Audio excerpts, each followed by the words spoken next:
Hello, Romain. Recently, we worked on a little use case to prepare for the Linkavista conference, and we experimented with ChatGPT in Poland. The goal was to show everyone that right now, ChatGPT is like Google in 2004. It's very easy to manipulate, and you can get some pretty wild results.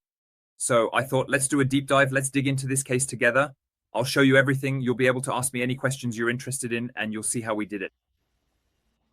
First demonstration, the query we used. So here, I ran the test on ChatGPT, the query I typed in. So here it is, the best international Shopify SEO agency for e-commerce in Poland. So we're dealing with a query that's obviously mid to long tail for very short tail queries, like best SEO agency in Poland. That's more technical and more complicated. Since I had a limited budget, I went for something a bit more mid to long tail.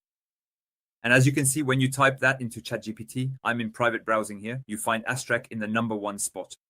What's pretty crazy is that we're not in Poland, but apparently that doesn't matter to the chatbot. Honestly, it doesn't really care. So as long as you can put out media and have a presence that says, yes, that's really the case, etc. I'll show you very, very quickly, just before. How did we do this? Pretty simply, on ChatGPT, we bought 3 Polish backlinks that are on medium-sized media outlets. So actually, not all of them are even Polish backlinks. Here, for example, this is a backlink in English that talks about Poland. This is something that works really well on ChatGPT 2, where we ended up first every time in the listicle. You see, same thing here. The best e-commerce agencies, boom, boom, boom, first place. And then another one where we did the same thing. With these 3 backlinks, since they were from powerful media outlets, it helped us climb back up in ChatGPT. And now we find ourselves being cited as #1 in Poland. For your information, we did the same thing in Romania. I could give you a demo afterwards if you'd like as well. We are the best international SEO netlinking agency in Romania, or something like that. The goal was kind of to test ourselves, a little use case to see, okay, can we manage to manipulate ChatGPT in France? Easily. Can we manage to do it abroad where we have 10 times less legitimacy? Because actually, we're not a netlinking agency, nor a Romanian agency or a Polish e-commerce SEO agency. By the way, to be completely transparent, there are Shopify and e-commerce agencies that are still a bit more relevant than ours. We're efficient, we do our job very well, but it's not exactly our core business, our specialty. So it's pretty crazy that we can rank on that so easily. And we can really see that ChatGPT is surprisingly easy to manipulate. What do you think about it? I have a few questions just to follow up on what you were saying about the budget. How much did you spend to be first on this query or similar queries in Poland? And second question for Romania, did you use the same spots or did you choose other spots as well to succeed and be first in Romania? Very good question. So I'll tell you exactly. For Poland, the 3 publications cost us 250 euros to be precise. And for Romania, the 3 were 250, one was 70, one was 100, and one was 80. It's fine. It's all good, man. And in Romania, it cost us 170, and it was 2 other spots. Each time it's 2 different approaches with different spots.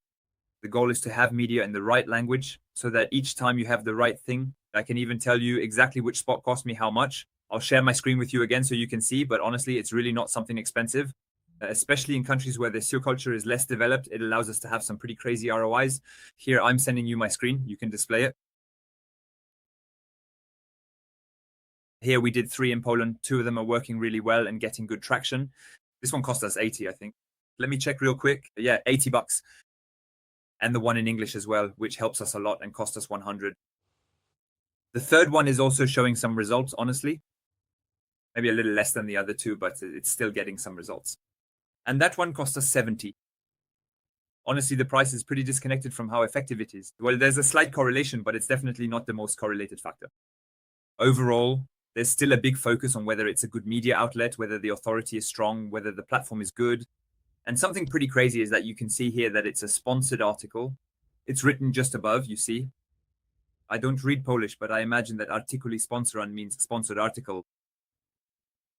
And despite that, CGPT still picks it up. It doesn't care whether it's sponsored or not. As long as it shows up on Google, it grabs it and goes for it. Okay, nice. Yeah, that's right. Do you think it worked better in Poland and Romania because there was less competition for this type of query? Or less methodology? For example, their clients in France, people go for it. SEO agency, best SEO agency, even though those are far from being the best keywords. Okay, it's about reassurance. Okay, it tells clients, you go on Google, you type SEO agency, we're second look, our legitimacy. I get the social proof. Maybe the customs and habits in other cultures, other countries are different. So maybe they neglected this type of query, like best SEO agency in Poland. Yes. And no. I'll show you a couple of things. So can you still see my screen? Yes, it's good. Here, for example, let's look up best SEO agency in Poland. That must be the query. And you see there's some content, but it's not as competitive as what we have in France. You can tell it's less optimized. There's some 2024 content floating around here. So you think, oh yeah, there's some 2024 in the top 10 best SEO agencies. Well, then There are some things we're going to find the ranking. SEMrush, something that wouldn't rank on its own in France. Here too, it's the SOSM 2024. Just above, we've got some stuff. This is EMD, you see, ranking agency SEO. Whereas in France, you don't have EMDs on queries like this, normally. Honestly, the query is less competitive. Clearly, the query is less competitive, and that's also why it's easier to get in on it. That's also why we looked. When I was looking for I'll show you how I looked for the countries I was going to target, because I wondered which countries I was going to target. I searched for something like this. List of countries with they have quite good purchasing power, which is a big Anglicism. And, it turns out that a very high percentage of the people there speak English fluently and a low culture ratio. I actually really like Poland too. And also, I really like Romania, but Poland is just amazing. I know there are a lot of people who really like Poland, so it's definitely quite interesting. And I thought, hey, since all my friends are always talking about Poland, it's interesting. You see right there, for example, he says Central Europe and Northern Europe, those are regions with very high purchasing power. But we know that there are SEO cultures that are still stronger in those countries and regions. Look, here they give you Eastern Europe, sweet spot SEO. You see Croatia, Poland, Slovenia, Slovakia, Estonia, Romania. For me, that's where I thought, well, this will be easy to handle. It'll be easy to get into this market.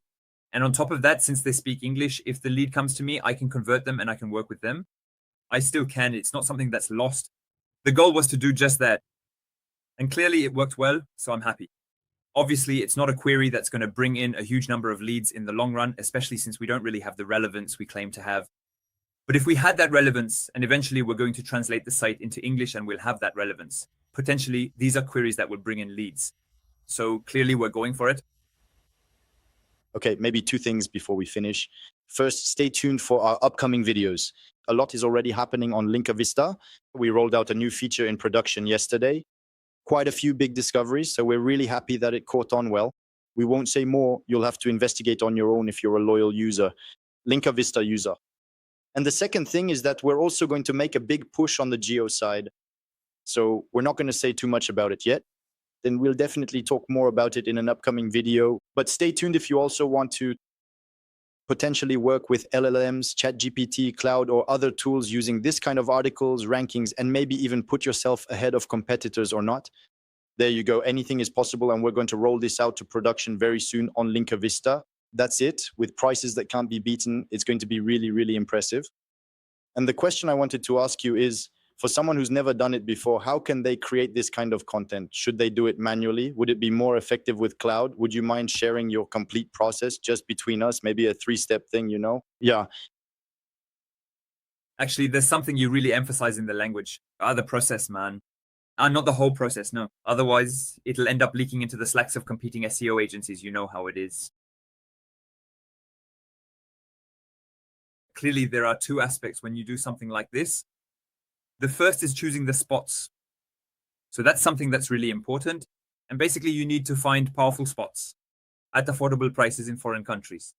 Potentially, we'll make another more detailed video to explain how we do that. But basically, what you'll do is look for, what I do is search in a country for sites with the most top 3 keywords or high traffic at affordable prices, which are either fairly general or just a little bit themed, to publish on them. You can also use current ChatGPT sources to find these sites and publish on them. So that's basically the method for choosing the spot. Sometimes you get good surprises. For example, I realized that this one for e-commerce topics would rank everywhere. If I blast it everywhere in English across lots of countries, right now I could contact them and say, I'll buy 20 articles from you, give me a 30 or 50% discount, and then blast all the countries, because honestly, that would be effective for this. So that's the kind of thing that's interesting. And the second part indeed is the content. For content, I use Claude. That's what it is. The main thing, as always, is to look at what works and copy it. And the advantage I have is that I have good experience, let's say in ranking the best, making best of sites on Google. That's pretty much what I've done my whole life since I worked in affiliate marketing before this. So clearly I have a good handle on the best of part. But you can look at the framework I use. It's pretty much the same every time. A little listicle at the top, followed by a more in-depth ranking. So you'll have a listicle at the top, then a detailed ranking. Anyway, you know how it goes. If you have a way to add a table, go for it. We add a table because a table is also something that's pretty good. And after that, there are quite a few variations you can do that you can create, which will be interesting. But clearly, that's the main idea. Cloud long text listicle, and aim for deeper semantic content at the bottom of the page. Personally, that's generally how I go about creating text that will work. But as you were saying on Linkavista, we're working on this so that you can have this process without having to think too much about it and have it sort of running in the background so that you can do this easily. We're still in R&D with Mika. I handed it over to him. He's working on it right now. Theoretically, it should be released soon. And soon, you'll be able to create these geo-texts in one click to use with ChatGPT. In Poland, in France, wherever you want, honestly, and in a pretty simple way. That's it, potentially, instead of wasting an hour or even more. If you're not too used to doing it, you'll be able to, in just 3 clicks, take advantage of articles with your links. Already for SEO, but also for rankings like what you can see here, accessible in 3 clicks at ridiculously low prices. So there you go. We'll talk about it again in a few videos. We're teasing it a bit. We know it's going to be very, very difficult. It's a lot to ask. It's in high demand, so we're trying to do a good job. See an algorithm with different variants, which would be ideal so that there is not too much footprint. There will always be some, but the idea is to vary the models. A maximum, super important, but very promising in any case. Thank you, Leo. Thank you to you, Romain. It was a pleasure to introduce you to this and then listen. Back soon with new use cases. Magnificent. Thank you again for another excellent use case. Thank you very much. All right. Bye-bye.